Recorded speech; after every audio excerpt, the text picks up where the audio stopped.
Hello and welcome to Caesar Snack Sandwich. Today I have a quick video for you on Dolomite. Now, I'm currently testing this out, and as usual, I've read through all the docs. There's quite a bit of text here. There's quite a bit to read. You probably don't need to read everything, but as always, you can read what you think you need to read, and verify the things I'm saying for today, and so forth. Today I don't have a flowchart for you. I don't think I really need a flowchart for this. I'm just going to kind of jump through the front end and point out some key features that Dolomite has that other protocols don't have. Okay, so let's swing over to the front end now. Rise is the next generation, high throughput based rollup. Rise Chain is ushering in the gigagas era with a parallel execution engine and a continuous pipeline. Find out more at riselabs.xyz. Okay, so here we are back on the front end, and as you can see, I've got a small position here of $1,000 opened up. I've lent some USDC here. It's a pretty cool protocol. Okay, so basically it's like a lending protocol where you can lend some assets, right? So you can lend any of these many assets that are here. So you can go through this list and find out if any of this stuff is interesting to you, if that's stuff you want to put here and lend. As you can see, the APRs currently are quite attractive and so forth, and worth checking out, I think. Now, so you can lend these, and then you can go over to borrow. So currently I've lent a little bit here, as you can see. I can open a borrow position. What does it do? It asks me what I want to use as my collateral. So the assets that I've put in here, which ones would I like to use as collateral? So these positions are isolated in the sense that, like, all the assets are inside these smart contracts, but my positions are isolated in that if I use, like, say I were to use USDC right now to borrow some WBTC, then I could only get liquidated in this position if this position's health factor goes down. So I could have several positions opened using different collaterals or the same collateral, and they're not cross-contaminated in the sense that if one of them isn't going to get the other one liquidated. So that's the first feature that is here. The second feature that we have here is that all of this stuff stays inside these smart contracts.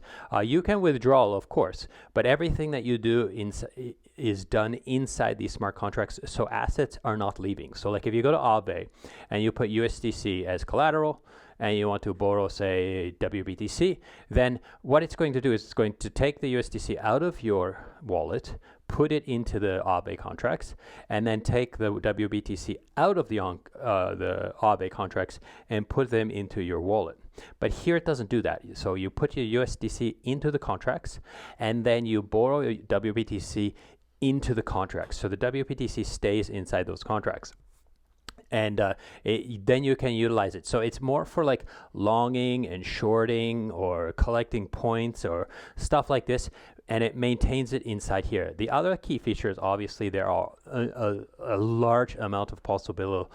This is on Arbitrum. It's on Bear Chain, Testnet, Mantle, Polygon, Xlayer, and they all have different massive amounts of different collaterals and depositable assets inside here. Okay. So that's one feature of this.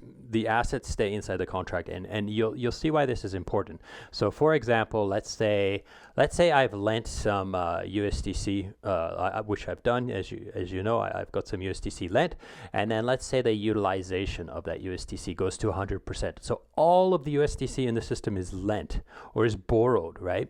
So then in Aave, I won't be able to take my USDC until someone comes back and repays.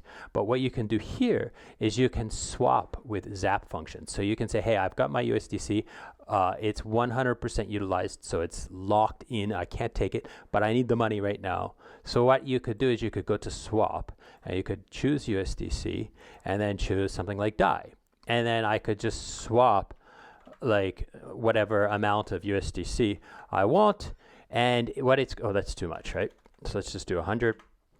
And then what it's going to do is it's going to look through the aggregators on chain, like Odos and different aggregators on chain, and it's going to do that swap for you. And then you will be able to withdraw that DAI because that DAI assuming the DAI is not 100% utilization locked as well. So you can do this kind of zapping stuff inside here to try to change your collaterals, change your borrowed assets inside here without having to like get to allow you to do the like to escape utilization locks and so forth. So that's the other cool feature here is this zap thing.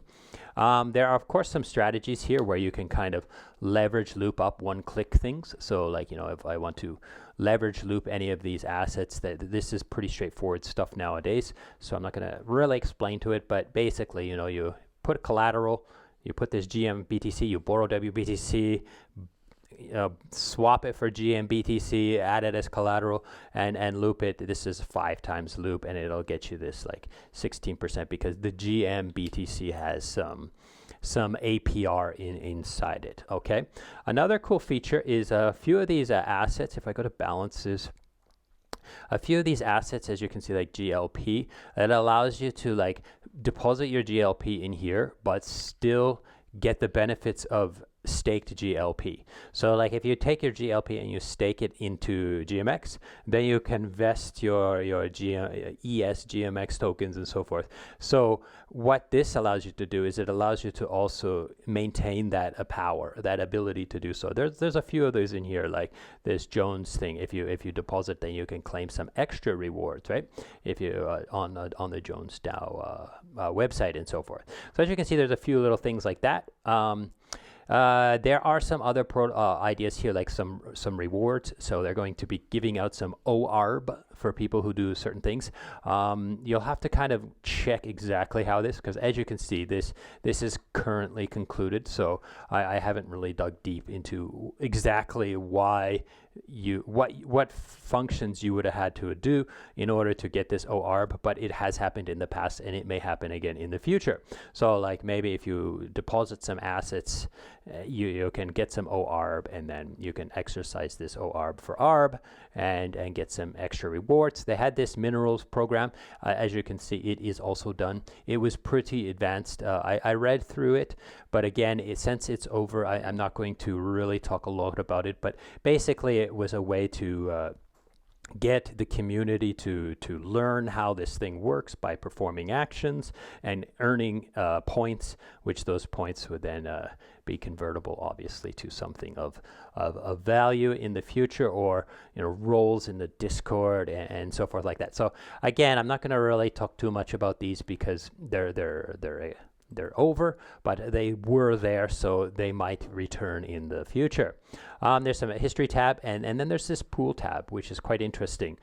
You can take your assets, right, if you've deposited them as collateral, and then you can use them to kind of deposit them into tradable liquidity. So if you look at this APR here, this is a part I'm not 100% sure of, but I wasn't able to find the answer in the docs either.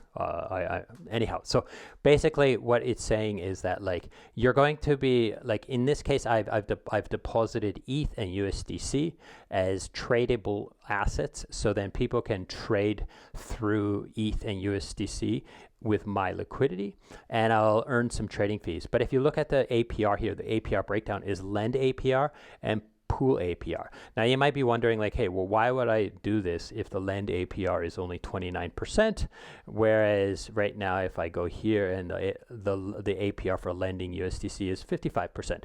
Now if you look at the WETH, it's only 3%, so it's kind of like an average of these two. It's not an exact average because you don't have to put them in 50-50 into this pool. Like maybe I've put maybe I put 0.4. I don't know how much that's worth in right now in USDC, and 200 USDC. So I didn't put them 50-50 in regards to USDC value.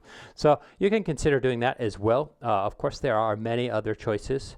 I would think, actually, no, there's only these ones right here right now. Maybe there are some other pool choices as well, but I'm currently just testing this out and see what it is. So that's pretty much it. Of course, you can go through stats, you can do the dashboards, you can check out all of the markets, how healthy things are, how much TVL, and so forth. Oh, the last thing I will mention here is that they're currently redesigning their perps decks. So you can do some leverage trading on this. But if you read through this carefully, basically the model they were using before was require them to create new pools for every single tradable asset. And now they're currently designing something that's more capital efficient. So the perps trading is currently unavailable, but as you can see, like the entire front end is all designed out, and there were other options for trading. And it also depends on, you know, what is used as collateral is the assets that you've put in here as balances for lending, so you can use those as collateral to trade perps in the future as well. So I hope this has been useful and interesting. I think this is a pretty cool protocol. I really like the idea that, like, you know, you can avoid isolation locks by using those zap swaps with the liquidity that's still inside the protocol. So again, you know, you can't take your assets out of here, that you can't borrow assets and take them out of here and then you know, you go use them for degenerate stuff. You kind of kind of maintains in here for the use cases that are in here. Now there is a lot to read in the docs. You can go through, you can kind of check out all these possible integrations, all of these strategies, all of these all kinds of different things to kind of look a little bit deeper and find out what's going on in here. But I hope this has been useful and interesting, and thank you so much for watching, and goodbye.